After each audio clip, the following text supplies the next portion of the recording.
Bienvenue dans Portrait de Valaisanne, hors-série du podcast La Sportive Outdoor. Bonjour à toutes, aujourd'hui on part en Valais, en Suisse, à la rencontre de Violaine Girard-Gros, une meucheuse au palmarès impressionnant et la fondatrice d'Alp Husky.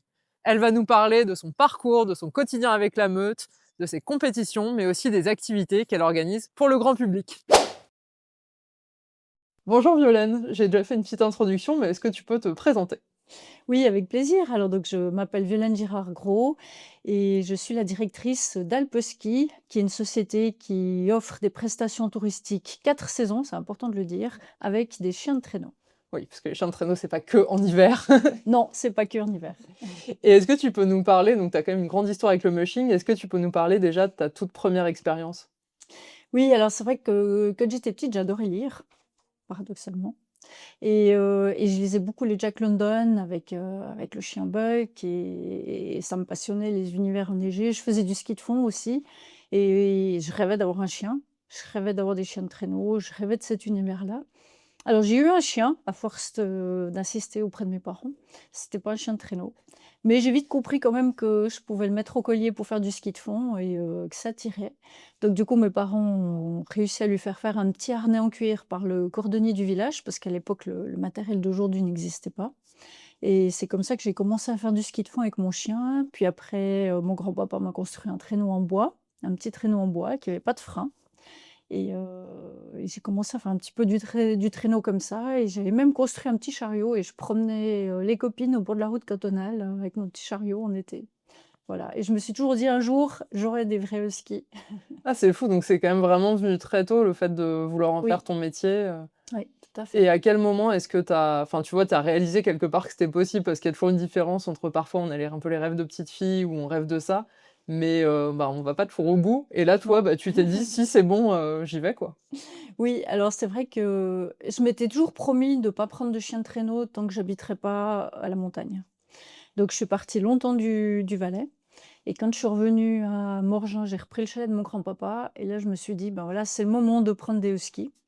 Donc j'en ai pris 2, qui étaient des chiens retraités des courses, qui avaient déjà 6 et 8 ans, mais qui étaient super bien formés et c'est comme ça que j'ai pris le virus. J'ai commencé à faire mes premières courses avec ces chiens et puis après je me suis intéressée à la Grande Odyssée. J'ai dit: «Je veux faire la Grande Odyssée». Du coup, ben, il faut eu 9 chiens. Donc j'ai commencé à grandir la meute et jusqu'à ce qu'un jour j'ai quitté mon travail pour faire plus que ça. Voilà, et Incroyable. j'ai essayé de faire de ma passion mon travail. Et ça, donc c'était il y a combien de temps? Alors quand j'ai tourné la clé, quand j'ai décidé, c'était déjà en 2018. À ce moment-là, j'étais chef de service et commandant de police et j'avais parlé de ce projet à mon président de ville qui m'avait laissé travailler une année à 80 pour mettre en place, ma société et en 2019, j'ai tourné la clé et on a commencé et c'était les années, on arrivait sur les années covid. Ah oui, Donc en c'était un plus. petit peu compliqué. Les débuts étaient un peu, voilà, puis bon, on sait pas s'organiser quand on bah, avant à 7h30 le matin, je partais au bureau et donc je me suis retrouvée, à 7h30 en ayant sorti mes chiens, en ayant fait tout ce que j'avais à faire et puis à savoir, bah, qu'est-ce que je fais maintenant? C'est quoi le le C'est quoi le plan programme de la après? journée? Où sont les clients? Ah, c'est drôle. Oui. Bah, fallait oser se lancer, Oui, c'est un petit peu, voilà, mais je regrette pas, je regrette pas. en général. Non. Et quelles sont les qualités, essentielles à ton avis pour être une bonne meucheuse? Ah. C'est un métier particulier parce qu'en Suisse, c'est un métier qui n'existe pas, déjà, OK. ou pour lequel il y a pas de formation, contrairement à la France où il y a un diplôme d'État. Il y a déjà le patelage canin que j'ai puisque j'ai aussi une succursale sur France. Mais en Suisse, c'est pas le cas. En Suisse, c'est une autorisation, du vétérinaire cantonal qui autorise la détention d'un certain nombre de chiens et on doit se débrouiller avec ça. Alors qu'en fait, le mushing, bah, non seulement il faut savoir s'occuper des chiens, savoir gérer, bah, une meute, tout ce qui est les nettoyages aux chiens. Quand on a une vingtaine de chiens, c'est un boulot au quotidien. Il y a beaucoup de soins à faire et il faut savoir gérer les clients. Heu, il faut un peu de psychologie, il faut être capable de parler, en français, mais aussi en langue étrangère, principalement en anglais. Nous, on a 40 de notre clientèle qui parle anglais. Heu et puis après, bah, on peut pas travailler seul. Pour des questions de sécurité, il faut être au moins 2 chaque fois qu'on attelle. Donc, faut pouvoir avoir du personnel, dès qu'on a du personnel, il faut pouvoir gérer le personnel, gérer les questions RH, faire les salaires, la compta. Faut faire la communication et le marketing parce que les clients, ils tombent pas du ciel, il faut aller les chercher. Donc je pense que c'est un métier qui est si on veut en vivre toute l'année et en 4 saisons, c'est un métier qui demande pas mal de Faut compétences. être un Ouais, couteau suisse. et pas être un couteau suisse, c'est ça. Et comment est-ce que, tu te prépares, physiquement aussi comme tu fais de la compétition? Est-ce que tu as une préparation spécifique? Ou est-ce que, bah, de toute façon au quotidien, comme tu entraînes les chiens, bah, ça vient naturellement? Alors c'est plutôt, alors bon, ma discipline fétiche, c'est le ski de fond que j'ai pratiqué en compétition, donc la technique, elle est toujours là et où j'ai le plus de peine techniquement, c'est le vélo. Alors c'est vrai que le vélo, j'entraîne un peu plus spécifiquement parce que c'est la discipline où j'ai le plus d'appréhension quand c'est vraiment boueux, quand c'est voilà, donc j'ai beaucoup travaillé cette année. Autrement, le reste, c'est vraiment l'entraînement avec les chiens. Parce que comme on a des chiens de 4 mois à 11 ans, heu, bah, quand on dit: «On fait un entraînement vélo», bah, des fois, moi, je vais faire, 7 fois ou 10 fois 4 kilomètres et ça, c'est tous les jours. Donc l'entraînement physique, il est là. Ah oui, Et c'est puis sûr. quand on attelle les chiens, quand on les sort avec le kart, enfin on les sort tous les jours tous, donc c'est voilà, il y a pas besoin d'aller faire du fitness ou de faire autre chose à côté, l'entraînement il est constant. Il faut au contraire faire attention à arriver à se reposer justement et à reposer un peu le corps pour pas partir dans l'extrême et faire trop. Ouais, c'est sûr, c'est vrai que Ouais, c'est aussi une problématique. oui, Et comment est-ce que tu définis ta relation avec les chiens? bien. J'imagine. Alors non, j'ai une grande complicité avec mes chiens, même si j'en ai beaucoup, j'ai une relation particulière avec chacun. Heu et une histoire avec chacun qui est propre à chaque chien et voilà, donc d'ailleurs, c'est difficile quand je pars en course parce que tous mes chiens font de la compétition, en ont fait ou vont en faire, mais chaque fois que je pars en course, forcément, je pars qu'avec ceux qui vont courir, plus un ou 2. Donc il faut chaque fois faire un choix et c'est toujours un déchirement parce que dès que j'ouvre la remorque, ils savent qu'on part et puis, bah, il faut choisir et puis, faut leur voilà, faut en laisser quelques-uns au chenil, donc c'est pas C'est facile. pas évident. Et tu es installée à Champéry. Pourquoi est-ce que tu Oui. as choisi cet endroit précisément, dans le Valais pour t'installer? Alors déjà, j'ai eu la chance de pouvoir, avec mon mari, acquérir, cette ferme avec le terrain. Ce qui nous permet de travailler chez nous parce que je pense que du chien de traîneau, comme on le connaît sur la neige, ça va disparaître, malheureusement vu les conditions météo. Donc l'avenir du chien de traîneau, je pense que c'est vraiment la cani randonnée qui est la marche avec un chien en forêt et le canicart qui est un attelage avec des chariots à roues. Pour pratiquer cette activité, en été, c'est pas comme en hiver, il faut des pistes qui soient fermées et balisées pour des questions de sécurité. Quand on attelle, nous on attelle facilement jusqu'à 12 chiens. Hem, on peut pas se permettre d'aller en forêt sur des chemins ouverts avec, des promeneurs, des chiens, des vélos, enfin ça serait trop dangereux. Ah oui, c'est sûr, ouais. C'était ça. Donc moi, l'idée, c'était vraiment de trouver un endroit pour faire cette activité, pour faire du 4 saisons et pouvoir en vivre toute l'année. Et c'est vrai qu'on a eu la chance de pouvoir arriver ici. Après, bah, nous, on était déjà sur Morgin, ma famille vient de la région, donc Champéry, c'était une évidence, on est à 1 100 mètres quand même, donc c'est chouette. C'est pour la région, c'est la petite Sibérie, du Valais, parce que c'est vrai qu'on n'a pas de soleil depuis novembre à février. Alors, pour les chiens, c'est super parce qu'il fait toujours froid et plus il fait froid, plus ils ont envie de travailler. Ah oui, d'accord. Ouais. Ah oui, ils sont comme ça. Ils sont comme ça, oui, le chien nordique n'aime pas trop le soleil ni le chaud, donc c'est vrai que c'était l'endroit idéal, pour garder les chiens, pour qu'ils soient vraiment dans leur élément et même en été, on peut atteler au mois d'août, en pleine saison estivale, tôt le matin jusqu'à peu près vers 11 heures, on peut atteler tous les jours. La piste est à l'ombre, on est en bordure de forêt et c'est des conditions qui sont bien pour les chiens. Ouais, c'est super C'est le important, en paradis, fait. ouais, oui. Et tu as combien de chiens alors? Donc tu fais de l'élevage, hein, c'est ça? Oui, alors on a toujours une vingtaine, parce que justement, vu qu'on fait de l'élevage, on a toujours des chiens qui restent, d'autres qui partent plus tard, après il y a les chiens de mon fils qui sont ici des fois j'ai des chiens qui sont au travail aussi, en entraînement pour les courses, mais on est toujours autour d'une vingtaine de chiens. Et la race de chiens donc que tu élèves, ce sont des huskies de Sibérie, c'est ça? Pure race, oui, Et exactement, pourquoi est-ce que lignée tu de as choisi travail, cette race? c'est les plus beaux. Ça, c'est vrai qu'ils sont très, très beaux. Ils sont très, très beaux. Alors, c'est vrai qu'il y a plusieurs, races de chiens nordiques. Heu, le husky, c'est le plus petit, hein, c'est des chiens de 17 et 27 kilos. C'est le plus rapide et c'est un peu la 4x4 des neiges, c'est-à-dire que plus les conditions sont mauvaises, plus, c'est des chiens qui vont révéler leur potentiel et qui vont se montrer meilleurs que d'autres chiens. C'est pas les plus rapides puisque maintenant on a d'autres races comme les Eurohound ou les Craister qui sont des chiens qui ont moins de poils, qui supportent mieux le chaud, mais qui sont plus rapides, en tout cas sur des épreuves de sprint. Mais je trouvais que, bah, voilà, le chien type chien de chasse, pour les clients, c'est pas le chien nordique qui fait rêver, quoi. Les gamins, ils veulent, les chiens qui ont les yeux bleus, qui ont plein de poils, qui sont les grosses peluches, voilà et je trouve que le husky, c'est un bon compromis parce que c'est un chien qui est bah, mes chiens courent facilement en tourisme à 22 kilomètres/h en moyenne. Ah, c'est impressionnant. C'est beaucoup et c'est un bon compromis parce que c'est des chiens très passe-partout, c'est des chiens qui sont magnifiques et c'est des chiens super attachants même s'ils ont un caractère qui est ouais, très compliqué. Le chien nordique, il fait un peu ce qu'il veut, mais c'est des chiens très attachants.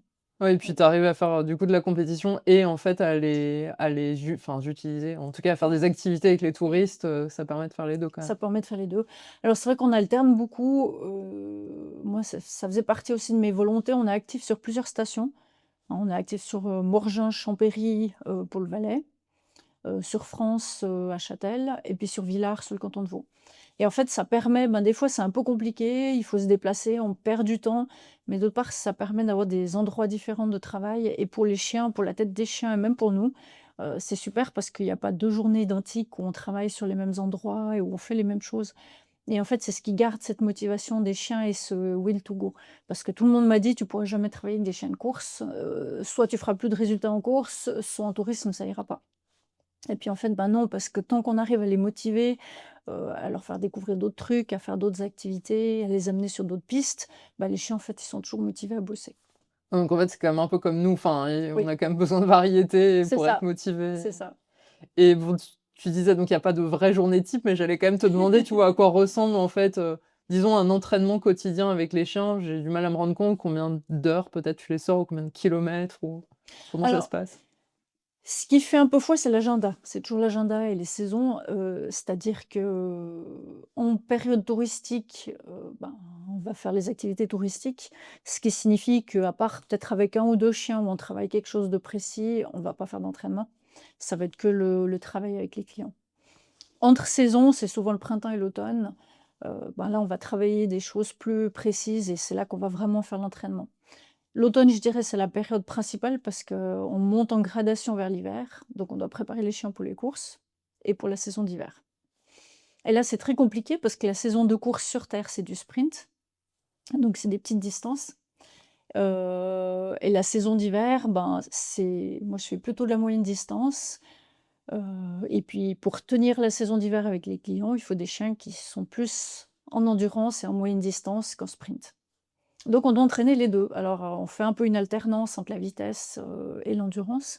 Donc on travaille beaucoup avec le quad pour la distance, où là on travaille à la montée sur, 15 à 20 kilomètres avec 500 mètres de dénivelé et là on les attache au quad et on travaille avec le moteur et là on les fait courir le plus vite possible à la montée. Ah ça tu fractionnais un peu, Voilà. finalement ça ressemble un peu à un entraînement de course à pied, pour Exactement, chien quoi. c'est ça, exactement, c'est ça. Et puis en parallèle, ben, les jours où on fait pas alors ça, on va essayer de le faire 3 fois par semaine pour tous les chiens.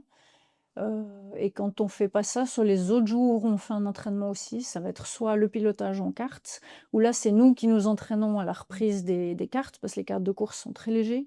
Quand on met 6 chiens, c'est 300 kilos de force de traction sur une carte qui fait 20 kilos. Heu, il vaut mieux s'entraîner avant, sinon c'est un peu du J'imagine. suicide, assuré. Donc là, on s'entraîne pour nous et puis, bah, en général, on fait ça plutôt en fin de journée et puis le matin, c'est les entraînements au vélo et là, c'est, un chien, un vélo et là, j'y vais seule. La plupart du temps, je vais seule parce que ça me permet de reprendre mes chiens, de les remettre aux ordres avec les directions, avec les et je fais le même parcours. Alors c'est un peu, ouais, c'est C'est assez un peu particulier répétitif comme quoi. entraînement parce que je peux sortir 7 à 10 chiens à la suite. Donc j'ai ma collaboratrice qui me les prépare, j'arrive ici, je change de chien et je repars sur le même parcours et je chronomètre tous les parcours. Oh waouh! C'est ce qui me permet de voir, quel chien je vais mettre où, qu'est-ce que je vais faire avec mes chiens, comment je monte mon team de course, heu et voilà. Ouais, ça implique de les connaître, vraiment parfaitement Oui, chacun oui, et est-ce que tu as des choses spécifiques que tu mets en place, bah, du coup, ça ressemble quand même beaucoup à un entraînement sportif, oui, bien enfin sûr, oui, humain. oui. Je sais pas, pour la récupération, par exemple, au niveau de leur alimentation, enfin, ouais, quand je suis arrivée tout à l'heure, j'ai vu des gros sacs de poissons. Oui, J'imagine que c'est pour eux. c'est pour eux. Oui, bah, alors on leur donne, bah, pour tous les chiens, on donne, 10 à 15 kilogrammes de poissons par jour. Donc c'est la truite de la pisciculture de Viona et ils me les conditionnent, spécifiquement pour les chiens. Donc c'est les déchets, mais c'est des jolis déchets, c'est les têtes, c'est des bouts de filet du dos, enfin c'est vraiment bien conditionné. Donc ça, on leur donne, bah, c'est pour le gras, heu et puis pour le plaisir, hein, ça leur fait un peu du frais quand même, donc c'est congelé, puis on décongèle au fur et à mesure, tous les jours. OK. Donc voilà, tous les 10 jours, on va chercher 200 kilogrammes. Oui, quand même, ça fait un peu de volume. Ça fait du volume et puis à côté de ça, ils sont nourris, aux croquettes. Donc c'est des croquettes, Greener Premium, c'est des croquettes très protéinées, très grasses, qui sont des bah, c'est ce qui va leur permettre en fait de donner, et de fournir cette énergie, soit pour les courses, soit pour le travail avec les clients. Alors au début, on donnait ça que l'hiver et maintenant, avec les activités, on donne toute l'année. Ouais, en Parce fait, que ils dès ont qu'on besoin arrête, de on voit qu'ils sont plus aussi performants, donc on donne tout le temps. Ouais. parce qu'ils doivent avoir une dépense calorique, énorme, en fait. Énorme, oui, oui. Alors en saison comme maintenant, on est à 300-350 grammes de croquettes par jour.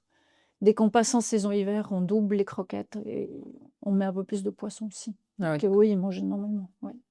Et pour la récupération, est-ce que c'est un peu comme nous où, tu vois, il y a des journées où spécifiquement, justement, tu fais des pauses, bah, pour qu'ils récupèrent et puis Alors si on est en saison de course, oui. C'est-à-dire qu'en saison de course, les chiens qui courent le week-end, donc souvent la course c'est le samedi-dimanche ou vendredi, samedi-dimanche. Donc on les sort encore le lundi, mardi, éventuellement le mercredi, mais en général pas. Et ils ont congé jusqu'à la course. OK. Voilà. Et autrement, bah, c'est l'ostéo. On fait l'ostéopathe, pour chiens. Enfin, c'est un vétérinaire qui vient, mais qui est ostéopathe et il vient 2 fois par année. Il traite tous les chiens en ostéopathie. Et puis après, ben, le reste, c'est, bah, comme quand tu es arrivée, notre collaboratrice, elle a attaqué le soin des pattes, donc on graisse les pattes. Ah C'est un oui, peu OK. comme les sabots des chevaux, tous les 2-3 jours, on met la graisse sur les pattes de tous les chiens. Et on regarde s'il y a des soucis sur les pattes et tout ça, parce qu'un chien qui a pas de pattes, ben, voilà, c'est compliqué, c'est long à guérir. Donc vraiment, on fait vraiment un soin particulier par rapport à ça. Autrement, bah, c'est tout ce qui est les vaccins traditionnels une fois par année, hein, plus vermifuge 4 fois par année. Et puis en période de course, ben, ceux qui sont en course, ils ont droit au petit massage. Ah sympa, Voilà. c'est bien ça. Oui, oui, oui. Et on parlait donc de compétition, tu fais plein de disciplines différentes. Est-ce que tu Oui, peux nous expliquer, bah, les différentes disciplines et en quoi ça consiste qu'on connaît pas toujours bien? C'est vrai qu'on a en tête, je trouve, bah, le chien de traîneau, oui, sur un oui, traîneau voilà, en hiver, mais c'est en fait, vrai. il y a plein d'autres choses. Oui, alors on va commencer peut-être par l'hiver, c'est vrai que c'est plus simple. Donc l'hiver, il y a 2 disciplines. C'est la période où il y a le moins de discipline paradoxalement, parce qu'il y a le chien de traîneau avec des traîneaux, ou bien le ski jogging, c'est un ski de fond avec 1 ou 2 chiens selon la distance. Ça je connaissais avec le cheval, mais je savais même pas que ça existait avec les chiens, du coup. Voilà, bah, ça existe, la même chose avec les chiens. En traîneau, on peut avoir des courses de sprint, de moyenne distance ou de distance en hiver. Donc ça va d'une course de sprint, ça sera, une dizaine de kilomètres. À la course de longue distance, c'est 100 kilomètres par jour avec, parfois des bivouacs, avec, donc ça, c'est les courses qu'on a plutôt dans le nord de l'Europe ou en Alaska, au Canada et comme ça. En été il y a, aussi ce qui correspond au traîneau, ça s'appelle le kart. Donc c'est des chariots à roues, on peut courir en 2, en 4, en 6 ou en illimité. Bon, illimité, ça reste 8 à 10 chiens maximum en général. OK. Et après, on a tout ce qui est monochien. Donc c'est le canicross, la course à pied avec un chien, le vélo avec un chien, et la trottinette, Ah, il y a la aussi avec trottinette un chien. aussi. Voilà. Tout est possible. C'est ce qui est le plus, casse-gueule à mon avis. Ah oui, j'imagine. Oui, Et qu'est-ce que t'aimes toi dans le fait, est-ce que c'est la variété en fait, t'aimes c'est bien la chaque variété. discipline ou Oui, t'aimes bien oui. changer aussi, quoi? Alors c'est ce qui fait que je suis pas un athlète traditionnel parce que souvent dans le mushing, bah, certains font que les courses d'été, d'autres font que les courses d'hiver, ou certains font que du monochien ou que de l'attelage. C'est rare que quelqu'un fasse du mono-chien et de l'attelage, sur terre et sur neige. Mais moi, c'est vraiment ce que j'aime, c'est la variété, puis cette adrénaline, par exemple, l'hiver, en ski de fond, en général, on est en premier, on est en ouverture de course. Donc souvent, je pars, dans les premiers en ski de fond et j'ai juste le temps de revenir, je rajoute une veste et puis je change de chaussures et puis je pars en attelage en 6 chiens en distance pour 40 kilogrammes. Ah oui, tu enchaînes les 2 en plus? Oui, Ah oui. oui. Oui, parce que, la course, voilà, il y a les en général, c'est le ski de fond qui commence et après c'est la moyenne distance et après c'est les courses de sprint, donc moi, comme je fais le ski de fond et la moyenne distance, j'enchaîne à quelques minutes près, les départs. Donc j'ai même pas le temps de me changer souvent, Ah ouais, c'est impressionnant. oui, Et ce qui est fou, c'est que du coup, tu arrives à faire plein de disciplines différentes, oui, mais tu arrives aussi à être super performante parce que tu as un super oui, palmarès, c'est vrai. dont tu as récent titre de championne du monde, c'est ça? Oui, oui, oui, c'est ça. Après, j'ai la chance d'avoir un team de 20 chiens et de pouvoir choisir dans ces chiens en fonction des courses. Le chien que je prends en vélo, ça sera pas le même que celui que je prends en ski de fond. Le team de chiens avec lequel je cours en carte, c'est pas le même que celui que j'utilise en hiver en traîneau, pour les courses. Ouais, mais ça veut quand même dire que tu arrives à entraîner tout ce petit monde-là et Mais pour, alors c'est ça le problème, c'est qu'il faut toute l'année, des fois on est en été, puis on entraîne déjà certains chiens pour l'hiver et d'autres que pour, le kart en été et donc c'est vrai qu'il faut ça prend facilement une demi-journée par jour d'entraînement, en période d'entraînement, pour préparer les chiens pour ça. ouais, j'imagine. Ça demande, ouais. Et est-ce que tu as une victoire ou une course en tout cas qui t'a, tu vois, particulièrement marqué ou que tu pourrais nous raconter? Oui, alors ça sera pas celle où j'ai gagné, c'était en Italie, course de moyenne distance en traîneau sur neige en 6 chiens. Donc moyenne distance, ouais, redis-nous, c'est C'est combien? 40 kilogrammes 3 fois D'accord. et c'est l'épreuve à mon avis qui est la plus compliquée parce qu'en moyenne distance, on a les mêmes parcours que pour le sprint sauf qu'on va boucler 2 fois, hein. Donc que la plus grande boucle de sprint, ceux qui font en illimité. On va le faire 2 fois et c'est des courses qui sont très techniques. Souvent, il y a beaucoup de dénivelé. Donc il y a des montées, il faut les faire et il y a des descentes, il faut les gérer en 6 chiens et souvent avec des virages sur la glace qui sont des fois assez difficiles. Et en Italie, à Vermillo, c'était très gelé, c'était des conditions de course difficiles et là, j'ai réussi à faire deuxième avec mon équipe de chiens. Et il faut savoir qu'en moyenne distance, c'est hommes et femmes confondus et souvent, il y a très peu de femmes au départ, hein. On était 2, je crois, en Italie. En Oui. Suède, cette année, on était 2 aussi. Donc il y a peu de femmes qui se lancent dans la moyenne distance et moi, ça reste ma victoire dont je suis le plus fière parce qu'arriver deuxième en moyenne distance, devant tous les mecs et sur des conditions de piste difficiles, c'était chouette. Ouais. Ah oui, carrément. Et Ouais. tu crois qu'il y a une raison particulière qui explique le fait qu'il y ait peu de femmes? Est-ce que Mais c'est trop difficile. C'est plus difficile que de faire une course de sprint, je sais pas, 7-10 kilomètres, où c'est beaucoup plus court, avec moins de dénivelé, moins technique, ouais, donc les femmes s'y sont pas encore mises peut-être, ça viendra peut-être dans ça les années viendra. qui viennent. Non, mais il y en a, hein, il y a des très bonnes mecheuses, il y en a des très, très belles, très, très bonnes, mais c'est vrai qu'il y en a forcément moins que les hommes. Ouais. Ce qu'on n'a pas en mono-chien ou en vélo, ouais, ou vraiment en sprint pur, où c'est vraiment quasi moitié-moitié. Ouais, ça ressemble, enfin même au trail par exemple où globalement plus on allonge les distances Oui, et moins il y moins a on de voit de femmes, femmes. en Ah, c'est fait c'est ça, la même logique, c'est quoi. ça, oui. Et qu'est-ce qui est le plus compliqué, tu vois? Quel est le défi le plus important, lors d'une course? Est-ce que, bah, tu as l'aspect donc tu disais évidemment technicité du parcours, mais j'imagine qu'il y a gérer les chiens, Oui, le fait d'avoir bien oui, choisi qui tu mettais à quel endroit, enfin oui. Alors il faut pas que les chiens se bagarrent entre eux, il faut vraiment que les pairs soient bien. Il faut toujours avoir, moi j'aime bien avoir, la paire du milieu qui est ce que j'appellerais la paire de rechange, de tête. Parce que quand on fait une course de 40 kilogrammes 3 fois de suite, 3 jours de suite et en fait on fait des boucles, on fait 2 fois la même boucle, donc on va la faire 6 fois et vous repassez toujours vers le camp de base, donc vers le bus. Donc quand vous repartez sur la deuxième boucle, il faut que les chiens, ils aient la motivation de repartir. Alors le premier jour, ça va. Le deuxième jour, ils sont en train de regarder: «Ouais, mais tu sûr?» Puis le troisième jour, il faut que ça reparte parce que quand vous repartez pour la sixième fois sur la même boucle, il faut que le mental des chiens, il soit bon pour que ça reparte.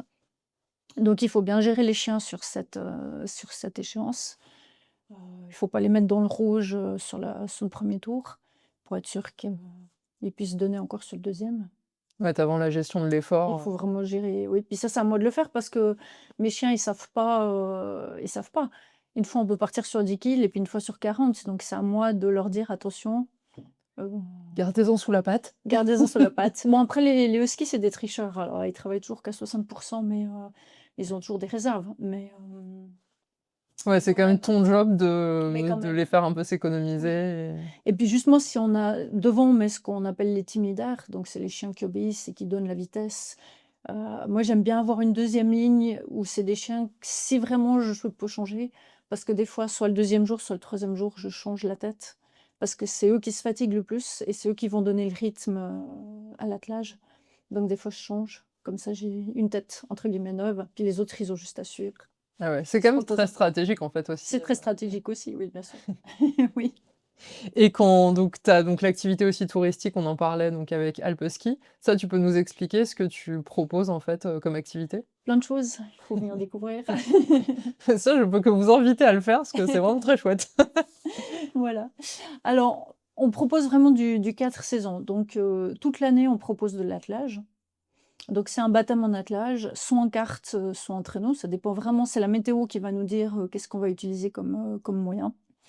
Euh, Moi, c'est vrai que j'aime bien faire connaître le kart et le traîneau d'été parce qu'au final, c'est beaucoup plus impressionnant que l'hiver. On va mettre jusqu'à un maximum de 12 chiens selon les groupes ou selon les familles qu'on a.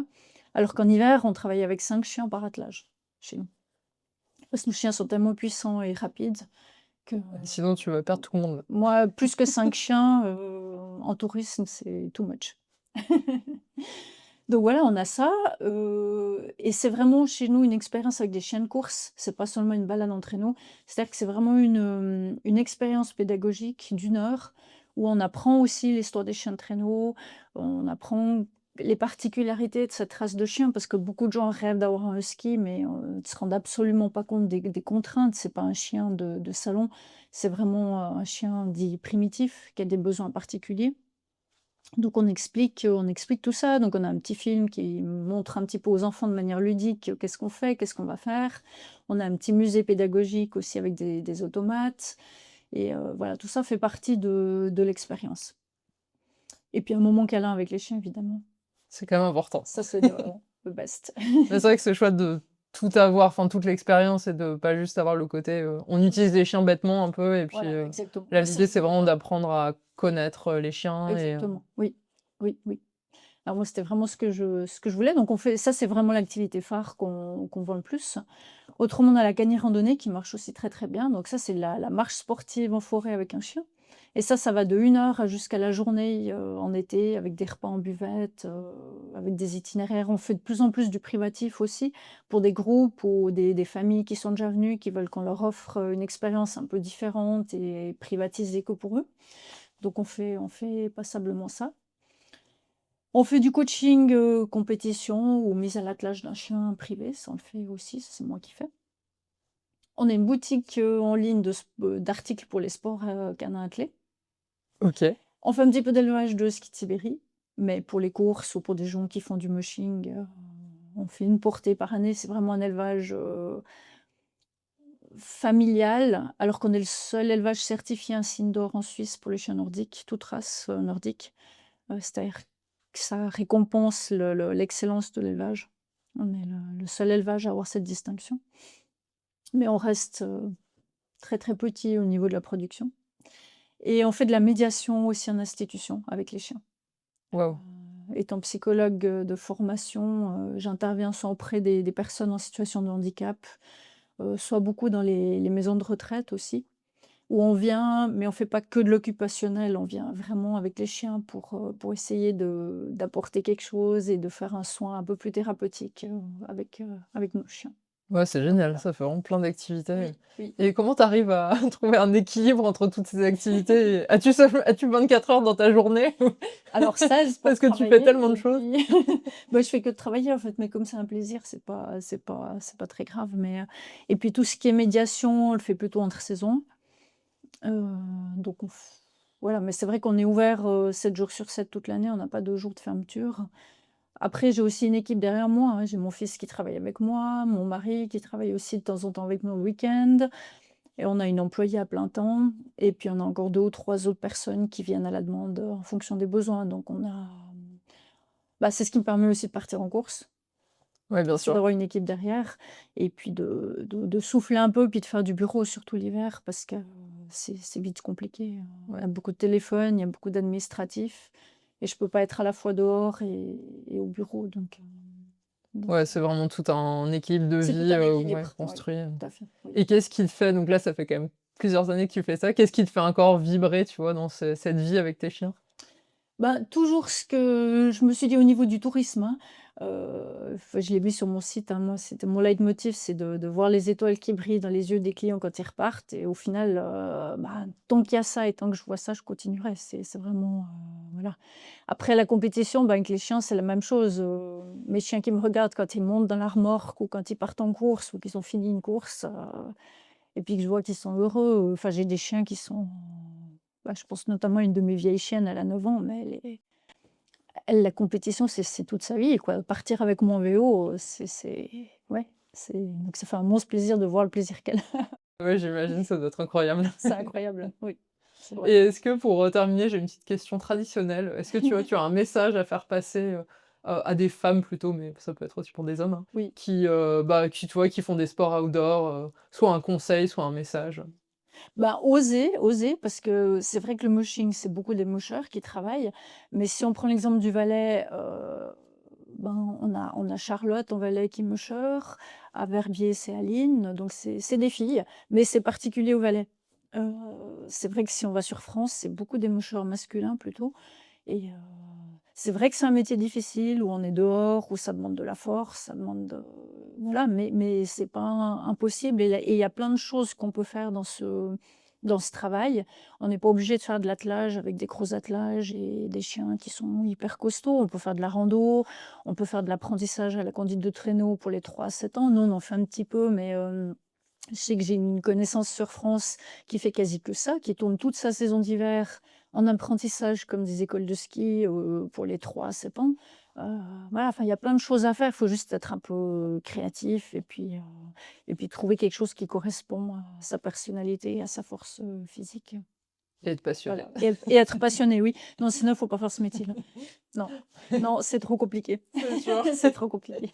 Bah, merci beaucoup Violaine, c'était vraiment chouette d'échanger, de comprendre, toute ta philosophie et ton activité. Donc, Bah, un grand merci, merci. avec plaisir. À bientôt. Merci beaucoup.